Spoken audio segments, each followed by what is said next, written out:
To thank the RMAC for not only recognizing the outstanding work of individuals, whether they be coaches, administrators,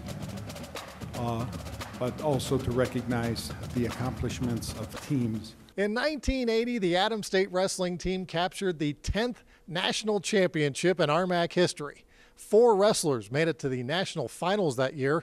30 years later, that team is still regarded as one of the best in RMAC history.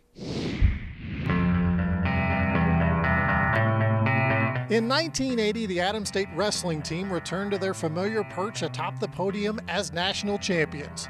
It was the 7th time in school history that ASC had won the national title. It was a real good time in my life.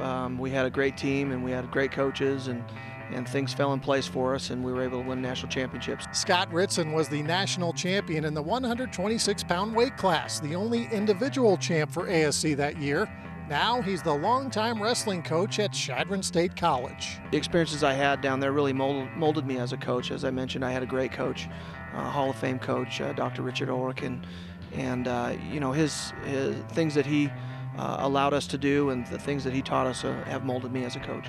Adams State also had 3 national runners-up, including heavyweight Herbert Stanley, an All-American football player who didn't plan on wrestling in college. I got talked into doing wrestling, so I did, and I'm glad I did.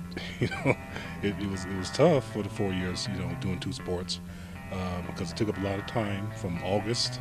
You know, remember, you do your tool days in August, and then you end up with the wrestling season, which ends up in March. So your whole year is just about gone.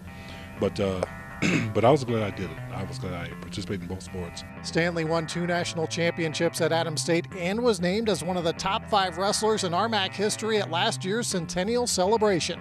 Lawrence McInerney was runner-up in the 134s and John Sheridan at 142. The team was coached by Dr. Richard Ulrich, who was named National Coach of the Year in 1980.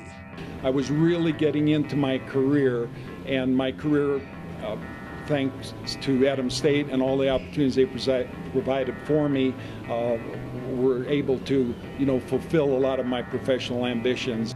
The 1980 Adams State wrestling team RMAC Hall of Fame class of 2010.